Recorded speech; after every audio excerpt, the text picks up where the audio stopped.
What do you want? I can breathe. Please, the name of it. I can breathe shit.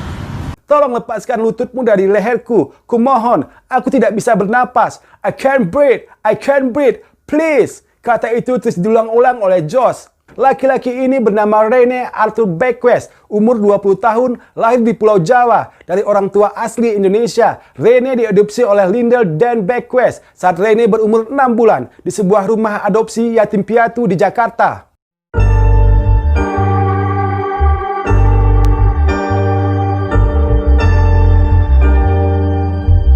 Assalamualaikum warahmatullahi wabarakatuh. Hai teman-teman semua, jumpa lagi bersama Asli Takengon. Kali ini saya akan membahas kisah dari kematian George Floyd yang memicu kerusuhan di Amerika Serikat.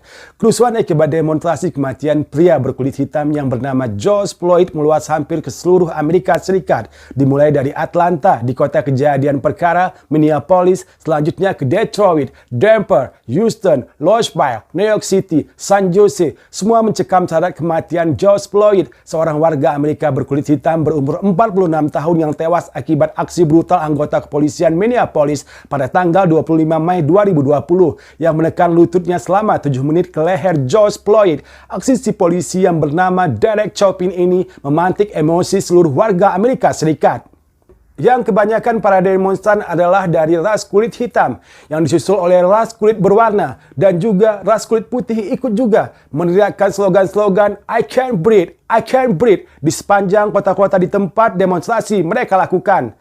Menurut data yang dihimpun oleh koran harian Washington Post, di sepanjang tahun 2019 saja, petugas kepolisian Amerika Serikat telah menembak mati 1.014 orang di Amerika Serikat, yang sebagian besarnya adalah warga Amerika Serikat dengan ras kulit hitam.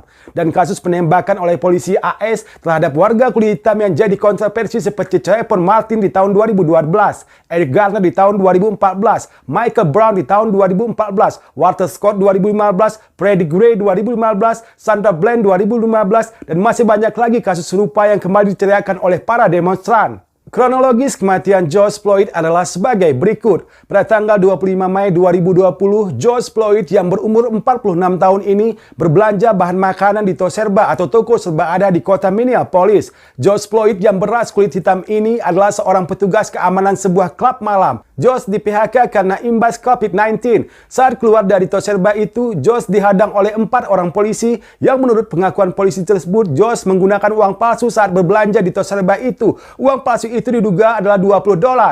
Pada saat diperiksa, George melakukan perlawanan kepada petugas kepolisian. George yang bertubuh besar ini terpaksa harus dilumpuhkan dengan menekan lehernya.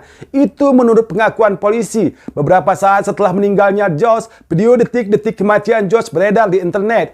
Pengakuan polisi ini berbanding terbalik dengan kenyataan yang terjadi di dalam internet tersebut. Pernyataan Derek Chauvin dan rekannya petugas kepolisian ini terbantahkan dari detik-detik kematian George Floyd yang beredar di dunia maya. Dari video yang beredar, George justru sangat tenang dan tanpa perlawanan saat petugas kepolisian memborgol tangannya dan membawa George ke pinggir trotoar serta menduduki George di tempat itu.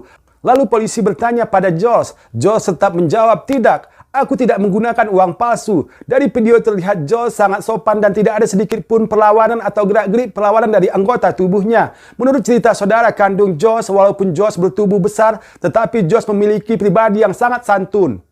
Oke, balik lagi ke tempat kejadian perkara. George lalu dibawa ke pinggir aspal, dan di sebuah mobil yang terparkir di sana, Derek Chauvin menekankan lututnya ke leher George. "Tolong lepaskan lututmu dari leherku. Kumohon, aku tidak bisa bernapas. I can't breathe. I can't breathe. Please." Kata itu terus diulang-ulang oleh George. Ada beberapa orang pejalan kaki yang menyaksikan hal ini dan mereka merekam kejadian ini. Mereka memohon kepada polisi agar melepaskan lutut Derek Chauvin dari leher George. Tapi Derek Chauvin tidak menghiraukan himbauan pejalan kaki tersebut. Malah polisi lainnya melarang aksi suara dari warga yang ada di lokasi tersebut.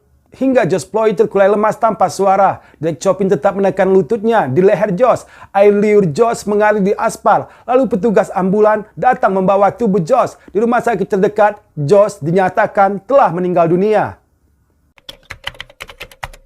Video detik-detik kematian George Floyd menyebar di internet. Keesokan harinya, warga langsung melakukan aksi demonstrasi. Lautan massa terlihat di berbagai kota di Amerika Serikat, terus menyebar hampir ke seluruh negara bagian. Semua menuntut agar polisi khususnya Derek Chauvin diadili. Pada hari pertama setelah kematian George Floyd, rumah polisi Derek Chauvin dikerumuni oleh warga sekitar. Apa yang dilakukan oleh polisi Derek Chauvin yang menekan leher Floyd? Ia malah memesan makanan dari delivery dengan santainya. Sampai saat ini, Derek Chauvin telah dijatuhi hukuman pembunuhan tak berencana tingkat 2. Sementara 3 polisi lainnya dijatuhi hukuman persekongkolan dalam melakukan aksi Chauvin ini. Sampai saat ini, Chauvin telah diamankan ke penjara khusus berkeamanan maksimal sejak tanggal 26 Mei 2020. Dan juga Derek Chauvin mendapatkan gugatan perceraian dari istrinya.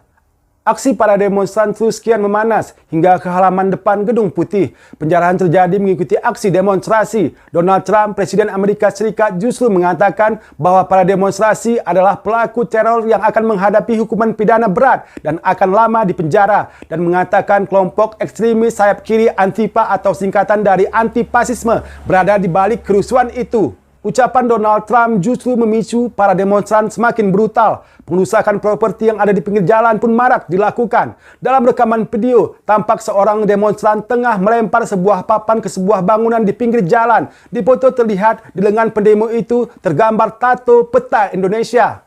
Berita ini pun terus tersebar cepat. Akhirnya identitas si pendemo bertato peta Indonesia ini pun terungkap. Laki-laki ini bernama Rene Arthur Beckwith, umur 20 tahun, lahir di Pulau Jawa, dari orang tua asli Indonesia. Rene diadopsi oleh Lindell Dan Beckwith saat Rene berumur 6 bulan di sebuah rumah adopsi yatim piatu di Jakarta. Lalu di tahun 2007, Lindell, ayah angkat Rene, serta keluarganya, termasuk Rene, kembali ke Philadelphia, Amerika Serikat. Sejak saat itu, Rene dinaturalisasi menjadi warga negara Amerika Serikat. Lindell, ayah angkat Rene, pernah tinggal di Indonesia selama 18 tahun. 8 tahun di Bandung, sisanya di Tasikmalaya. Dalam wawancara dengan TV One, Lindell meminta maaf atas aksi putranya yang telah mencoreng nama Indonesia, disebabkan karena ada tato peta Indonesia di lengannya. Lindell menjelaskan, Rene yang punya hobi fotografi saat aksi demo terjadi, awalnya hanya berniat untuk mencari foto atau mengambil foto di lokasi kejadian.